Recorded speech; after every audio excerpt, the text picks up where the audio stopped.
Bonjour à tous et bienvenue dans ce Morning Bull Live. Nous sommes le 24 février 2022 et donc cette fois c'est officiel, c'est la guerre puisque monsieur Vladimir Poutine a décidé il y a quelques heures de rentrer complètement en Ukraine. Cette fois, c'est plus de peacemaker, c'est la guerre totale. On a commencé à entendre des explosions, ça attaque sur la direction de Kiev.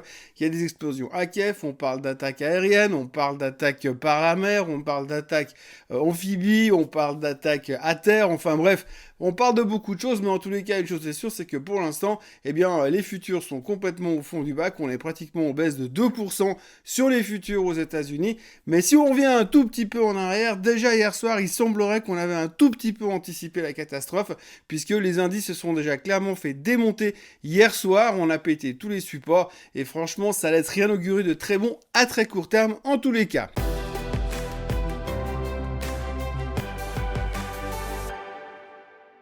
Donc la couleur de ce matin, c'est très simple, hein, c'est rouge, rouge, rouge et rouge. Les seuls trucs qui sont en vert, évidemment, c'est ce qui va à l'inverse des bonnes nouvelles, le pétrole qui explose et l'or qui explose, on va y revenir tout de suite. Mais en tous les cas, dans un premier temps, ce qu'il faut déjà prendre dans l'ordre, c'est juste regarder ce qui s'est passé hier. Alors si on regarde tout d'abord ce qui s'est passé en Europe, on a réussi à consolider un tout petit peu, on a eu une mauvaise séance, puis on s'est retourné et on finit relativement bien, comme on le voit sur le DAX à l'instant. Et finalement, c'était pas trop mal, on se disait, ah, peut-être qu'on est en train de faire un reversal, peut-être qu'on va construire quelque chose. Évidemment que tout ça va être infirmé tout à l'heure avec l'ouverture de l'Allemagne qui va probablement faire la même chose que les futurs américains pour l'instant. Et puis après, si on regarde ce qui s'est passé aux États-Unis, encore une fois, ça tenait relativement bien avant de lâcher complètement en fin de séance. Alors évidemment, tout le monde parle de prise de profit, de peur de ralentissement économique à cause de l'inflation et des agissements de la Fed à venir, blablabla. Tout le monde avait une théorie pourquoi et comment ils vendaient les positions hier soir. Alors on peut dire ce qu'on veut. On a l'impression que les gars, de toute façon, sont terrorisés. Tout le monde a peur, c'est normal. On se prend une tôle qui est exogène. C'est pas vraiment un effet économique. C'est juste parce qu'il y a un dirigeant qui a décidé d'envahir un pays et que ça va créer des conséquences dont on ne maîtrise absolument pas la suite. Et c'est ce qui fait très peur aux investisseurs pour l'instant. Donc hier soir, on a l'impression que tout le monde a dégagé en se disant on sait jamais ce qu'ils vont nous faire avec le décalage horaire en Russie. Ils ont eu raison, puisque ce matin, effectivement, donc ça a pété là-bas. Par contre, si on regarde juste techniquement et qu'on fait abstraction du reste pour l'instant, si vous regardez évidemment le Nasdaq en tête, eh bien, on a cassé le support des 13 725, le double bottom dont j'articulais l'éventualité éventuellement possible, peut-être, on ne sait jamais, eh bien ça s'est volatilisé, elle a littéralement explosé hier soir. Donc la correction, elle est plus une correction, là on va en direction des moins 20%, donc du bear market, il faudra surveiller ça parce qu'on va bientôt nous en parler, de toute façon, du bear market technologique, puis du bear market du reste, puisque quand on regarde le S&P 500 ce matin, c'est pas beaucoup mieux. Le S&P 500 a donc également cassé les supports qu'on avait mis à 4200 et des poussières, c'est volatilisé, en tout cas sur les futurs ce matin. On peut évidemment toujours espérer un reversal, mais là tout de suite on voit pas comment ça va vraiment changer de direction, puisque tout est dans le rouge et tout va très très mal, à cause évidemment de l'invasion russe. Alors je vais pas vous donner mon opinion sur ce qui se passe en Ukraine et en Russie parce que je ne suis pas un spécialiste et je pense que ça ne sert à rien de s'étaler là-dessus parce que tout le monde a un avis et je vois dans tous les coins déjà des gens qui disent ouais mais c'est pas ça qu'il faut faire, c'est à cause de ça, c'est à cause de ci. J'en sais rien. La situation actuelle est pas bonne, c'est pas bon, c'est pas une bonne nouvelle. C'est vrai qu'on n'aime pas cette instabilité. Les marchés ont besoin de certitude, comme je le disais. Aujourd'hui, on ne sait pas où est-ce que ce conflit va s'étaler. Quand on voit ce qui s'est passé en Crimée il y a 8 ans, ça n'a pas beaucoup changé. Et donc, du coup, on est toujours stressé par rapport à ça. On ne sait pas quand c'est que ça va se terminer. On ne sait pas comment ça va se terminer. Et c'est clair que les relations entre l'Est et l'Ouest, puisqu'on peut en commencer à nouveau à parler de ça, ne sont pas bonnes du tout. Et il y a une crainte généralisée par rapport à ça. Et donc, forcément, le marché est stressé. Pas besoin de vous faire un dessin là-dessus. On connaît aussi, bien sûr, la citation dont j'ai abordé plusieurs fois le cas, il faut acheter au son du canon et vendre au son du clairon. Donc, normalement, c'est maintenant qu'il faut acheter. Mais forcément, c'est jamais facile de mettre les mains là tout de suite quand c'est en train de nous péter la figure. Faut peut-être voir un petit peu comment ça va passer ces 2 prochains jours. Mais de nouveau, on ne sait pas. On ne sait pas parce qu'effectivement, acheter au son du clairon et vendre au son du canon, c'est relativement facile quand c'est les Américains qui sont en train de débarquer dans un pays du Moyen-Orient où c'est très très loin d'ici. car en l'occurrence, les Américains ne sont pas encore impliqués sur le terrain, mais c'est les Russes qui sont en train de venir plutôt un peu trop près en Europe. Donc ça, c'est pas tout à fait pareil, et le stress est peut-être un tout petit peu différent. Donc aujourd'hui, pour l'instant, on a cassé des niveaux importants, on a la trouille pour la suite des événements, et on ne sait pas à quel moment il faudra commencer à essayer de racheter le couteau qui tombe, parce que pour l'instant, puisqu'on est dans le domaine des citations, on est vraiment dans une zone de couteau qui tombe. Donc pour le reste, il y a quand même des choses qui montent, mais malheureusement, c'est pas une bonne nouvelle, puisque le pétrole est en train de partir à la hausse. Comme vous voyez sur le graphique, le WTI a pété les résistances. Donc là, on est clairement en route pour les 100 $. Il semblerait que le Brent ait touché brièvement les 100 $ déjà ce matin, à cause de l'invasion russe, évidemment. Donc là aussi, explosion du baril. On va revenir aussi sur le sujet de l'inflation inévitablement derrière. Et puis il y a aussi l'or qui explose. L'or qui traite ce matin entre 1939 et 1945. Je sais pas si c'est un bon pressentiment. Mais en tous les cas, c'est là où il se traite ce matin. L'or a évidemment explosé, puisqu'on cherche une valeur refuge. Et que pour l'instant, on n'a que ça sous la main. Puisque de l'autre côté, l'autre valeur refuge de l'époque, les crypto-monnaies, ne semblent plus vraiment d'actualité.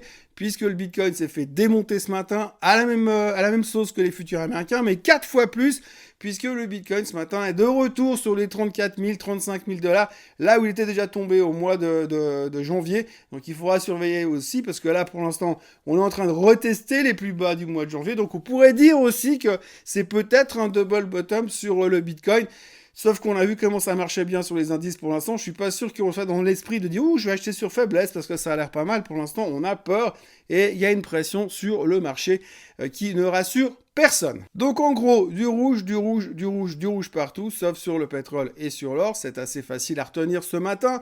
La grande question que l'on a aujourd'hui, c'est et quid de la suite maintenant? Parce que maintenant, ce qu'on sait, c'est que les Européens, eh bien forcément, ils vont devoir mettre en place des sanctions. Ils ont déjà commencé lors des premiers bruits de bottes il y a 2 jours en arrière. On va continuer, ils vont remettre une pression. Les Américains sont très menaçants au niveau des sanctions. On imagine aussi que l'Europe, avec son président français, qui se prend en photo régulièrement et qui maintenant visiblement a un ego tellement démesuré qu'il se prend pour Kennedy, vu qu'il réplique les photos de Kennedy pour montrer toute l'angoisse dans laquelle il se trouve aujourd'hui dans son job de président de la France et président de l'Europe, bien sûr. Donc il va y avoir des sanctions de ce côté-là, du côté européen-américain. Les Russes ont déjà annoncé ce matin que toutes les sanctions américaines et étrangères seront très très mal prises. Donc il faudra aussi s'attendre à des sanctions de l'autre côté. Il faudra aussi qu'on se rappelle d'un truc, c'est que tout ce qui vient de Russie, gaz et pétrole, on va en avoir un tout petit peu besoin. Alors l'hiver a l'air de se terminer un petit peu plus tôt que prévu, mais va quand même continuer à faire froid encore un mois ou deux. Et avec un gaz qui n'arrête pas de monter et un pétrole qui n'arrête pas de monter, il va aussi y avoir des conséquences chez nous, en Europe, aux États-Unis, en Occident, en gros. Donc on peut mettre toutes les sanctions qu'on veut sur les Russes, mais quand eux ils vont répliquer au niveau sanctions également, il risque aussi d'y avoir des problèmes d'inflation, forcément. Quand on va nous faire monter le baril à 120, ça va faire aussi bizarre quand on va aller faire le plein d'essence. Enfin bref, ce qu'il faut retenir, c'est qu'on va dans une direction assez tendu aussi, parce que les Russes vont pas se laisser faire. Il faut pas oublier qu'en face, on sait pas, un tout petit pays, c'est la Russie, et puis ils sont pas super sympas dans les négociations par rapport à d'autres pays qui pourraient avoir peur de l'Europe ou des États-Unis en l'occurrence. Ils ont pas peur, en tout cas ils le montrent pas. Donc ça promet aussi des tensions diplomatiques et économiques qui vont être assez importantes. On parlait aussi forcément de ce côté inflationniste, et si aujourd'hui on a le pétrole qui explose, on a le gaz qui explose, ça va aussi peser au niveau de l'inflation, ça va aussi peser au niveau du comportement que la Fed va devoir prendre ces prochains temps. On a tout ça pricé, anticipé, calculé le fait que d'ici mars, on va avoir une hausse d'1,5%, et puis qu'on aura une deuxième hausse d'1,5% d'ici la fin du mois de juin. Donc ça, on a toujours plus ou moins intégré la chose. Le seul problème, c'est qu'aujourd'hui, avec ce qui est en train de se passer, le pétrole qui va exploser, le pouvoir d'achat qui va diminuer, la confiance du consommateur qui est en berne aux États-Unis, il risque d'y avoir quand même, à un moment donné, un travail un petit peu plus délicat de la Fed, parce que si non seulement vous avez le consommateur qui s'effondre, la déprime aux États-Unis, la peur en général en Occident, et puis que derrière vous avez en plus la Fed qui ralentit l'économie avec une hausse des taux, le job de M. Powell ne va pas être sympa ces prochains temps, avec cette délicate balance à faire, à gérer par rapport à l'aspect ukrainien et par rapport à l'aspect économique. Donc tout ça, c'est quelque chose qu'on va devoir aussi intégrer, et que pendant cette phase de digestion et d'indexation et de recalcul, il va falloir voir comment on le prend. Je lisais hier un article justement qui disait que, en effet, il semblerait plus ou moins que la crise ukrainienne soit déjà pricée. Alors j'aimerais bien savoir comment on peut pricer un truc pareil, puisqu'on sait ni quand ça commence, ni quand c'est que ça finit. Mais en tous les cas, le marché aurait déjà intégré le fait qu'il va y avoir qu'il y a une guerre actuellement en Europe, en tout cas à nos frontières européennes. Et il faudra voir comment le marché va anticiper, enfin plutôt calculer la suite. intégrons le fait qu'il va y avoir aussi des réajustements à faire du côté de la Fed. Donc tout ça sera un petit peu le challenge de ces prochains jours pour voir à quel moment on va retrouver un petit peu un équilibre. On le retrouve toujours, l'équilibre, à moins qu'on rentre dans un conflit mondial généralisé, où là ce sera une autre discussion, mais pour l'instant on retrouve toujours notre équilibre par rapport à ce genre de situation, et puis les choses se stabilisent. Pour l'instant, on est complètement déstabilisé, même si on s'y attendait. Donc est-ce que ça va rebondir aujourd'hui, ou est-ce qu'il faudra attendre 3-4 jours qu'on voit un petit peu plus clair pour que les gens commencent à remettre les pieds dedans? Difficile à dire, mais c'est clair qu'aujourd'hui, d'un point de vue technique, c'est vertical, chute libre. Donc attention, il y a beaucoup de questions auxquelles on doit répondre. Il faut quand même pas oublier que Vladimir Poutine n'est pas le Covid. Le Covid, c'était une maladie qu'on pouvait attaquer, on va dire, tous ensemble de front. Là, de nouveau, que maintenant que la solidarité qu'on a dû faire preuve durant le Covid, on peut dire, on s'en tape, on peut repartir à faire nos gagards dans tous les coins, eh bien, visiblement, on est occupé à autre chose. Mais c'est vrai que la réaction du marché par rapport au comportement du Covid à l'époque, parce qu'on se souvient, la dernière référence qu'on a de correction majeure, eh bien, c'était mars 2020, où le Covid nous a pété à la figure. Et aujourd'hui, c'est pas le Covid, c'est un petit peu différent, donc il faudra faire des ajustements pour comprendre. Et puis, on peut pas non plus s'attendre à que le gouvernement américain vienne filer du pognon à tout le monde pour les soulager, parce que les Russes sont en train de rentrer en Ukraine. C'est pas tout à fait pareil, la peur n'est pas la même, l'angoisse n'est pas la même, le stress n'est pas de la même, et il faudra peut-être se donner un tout petit peu de temps pour comprendre et voir comment on va gérer cette crise, sachant qu'elle vient de commencer, et visiblement, Poutine n'est pas là juste pour 2-3 jours et repartir derrière. Hein. Donc il faudra comme se préparer à ce genre d'événement ces prochaines semaines. Mais évidemment, j'ai envie de dire, malheureusement, on va devoir en reparler beaucoup parce que ça va rester clairement un axe central de ces morning comments. J'espère que ça va se tasser un petit peu. On avait arrêté de parler du Covid, ben on a remplacé ça par Ukraine-Russie. On aurait préféré que ce soit simplement un match de foot. On va quand même essayer de parler d'autres choses ce matin parce qu'il y a quand même 2-3 trucs qui se produisent. Il y a un truc qu'il faut absolument surveiller, c'est Tesla. Tesla est en train de se faire massacrer. Elle a perdu 17% en 2 semaines pratiquement. Il n'y a rien de spécial et de fondamental à l'intérieur de la société en elle-même.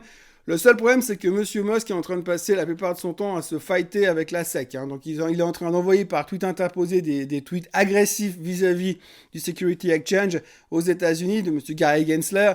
Donc c'est pas forcément une bonne nouvelle, et de nouveau on a un peu l'impression que les investisseurs ils ont ras-le-bol, parce que ce qu'ils aimeraient bien c'est que Musk il se concentre sur son boulot, puis pas sur son ego surdimensionné pour se prendre la tête avec la SEC. Personne n'est fan de la SEC, on est d'accord, ça fait certainement plaisir à pas mal de monde que Musk s'en prenne à eux, mais en tous les cas il faut pas oublier que ça reste quand même un sacré problème, ça ne plaît pas, et là qu'on a quand même l'impression que certains investisseurs sont en train de sortir parce qu'ils en ont ras-le-bol du showtime de Monsieur Musk, et ça pèse quand même beaucoup sur le titre qui a commencé à avoir une très sale gueule, qui a cassé des supports très importants.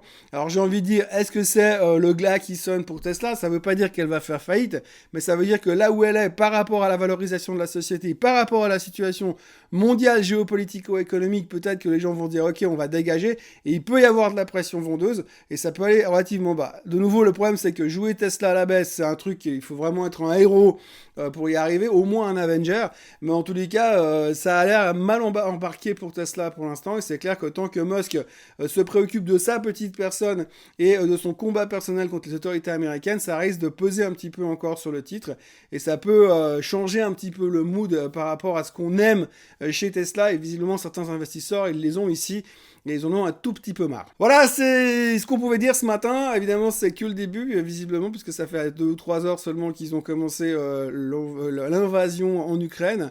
Et visiblement, eh bien, ça risque de durer, donc on va en reparler beaucoup, bien évidemment, sans aucun problème. D'ici là, n'oubliez pas de vous abonner à la chaîne Suisse Côte Suisse, n'oubliez pas de liker cette vidéo. Je précise encore que j'ai eu des remarques, parce que les gens m'ont dit, oui, mais maintenant il a commencé à poster le Morning Bull Live de plus en plus tard, bientôt ça sera l'après-midi. Alors je précise que j'étais 2 jours en vacances, que j'ai posté un tout petit peu plus tard à 10h. Vous voyez que ce matin je suis nouveau sur les horaires de 8h le matin, à peu de choses près. J'étais en vacances. C'est pas que j'ai décalé mes horaires et puis que je vais commencer à vous publier ça à 4h l'après-midi. Alors relax, ça va bien se passer. Eh bien on va continuer à publier ce Morning Bull Live le plus tôt possible le matin. Je fais de mon mieux, mais il y a des fois j'ai aussi le droit de ralentir un tout petit peu. Passez une excellente journée, je me réjouis déjà de vous retrouver demain matin à la même heure et au même endroit. Bye bye.